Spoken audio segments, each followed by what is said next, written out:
Hi, in this video I'm gonna be showing you a different method to compute cross products. I'm also gonna be giving you some of the properties you need to know about cross products. So the previous video we used the method of determinants to compute cross products, which I would say it's my favorite way, but sometimes the method that I'm gonna show you is could be useful sometimes, so it's a good idea to know how to use it. So we're given two vectors, vector u with the component 1, 1, 0, vector v with the components 0, 1, 1, and we want to compute with u cross with v. Now the picture here, I, j, k. So I cross with j will give us k. K cross with I will give us j. But I cross with k will give us negative j, and the reason we have a negative sign is because we were moving in the opposite direction of the arrows. So if you're moving in the direction of the arrows, you get positive signs. If you're moving in the opposite direction of the arrows, you get negative signs. Also, you need to know that any vector cross with itself is always going to give 0. And the reason is we know that A cross with B is equal to the magnitude of A times the magnitude of B times sine theta. If it's the same vector, means that the angle between the two vectors is 0, and sine 0 is 0, so the whole thing goes to 0. So any vector cross with itself will give us 0. Okay, so the way you compute cross products using this method is that you pick the first component and then cross it with every other component in the second vector.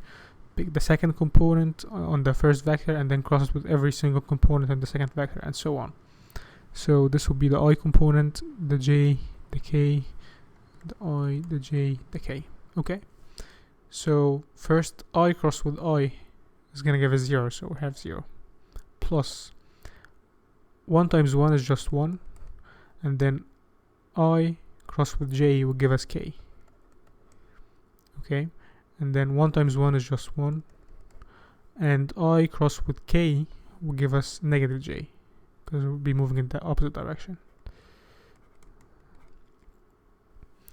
Then we move to the second component. We're done with this. 1 times 0 is just going to give us 0, j cross j is just 0, and 1 times 1,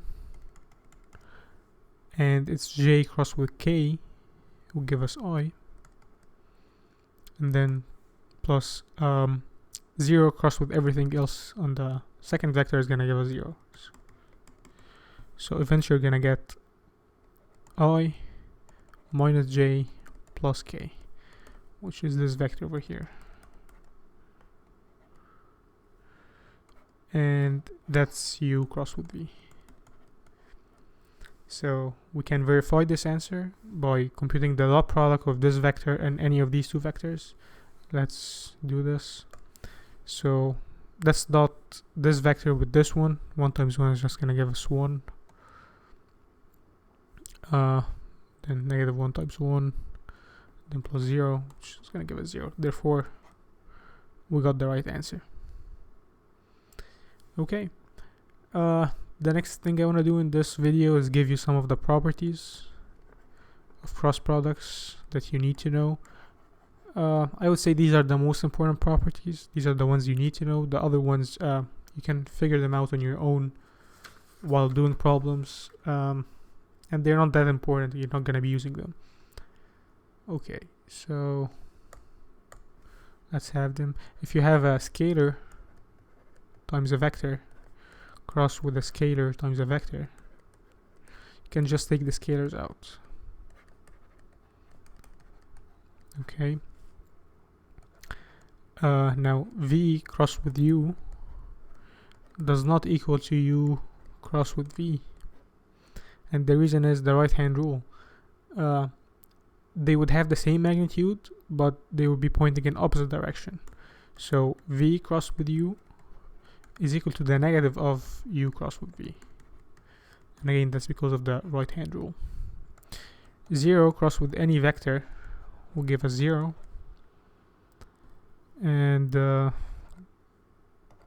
way distribution works, if you have a vector u crossed with the addition of two vectors, you can just do u cross v plus u cross root w. Again, these are some of the properties. I think they're the most important ones. These are the ones you need to know. And that's it. If you have any questions, please leave them down in the comment section below, and I'll be more than happy to answer them. And in the next video, I'm gonna be solving an example using cross products. Okay, good luck.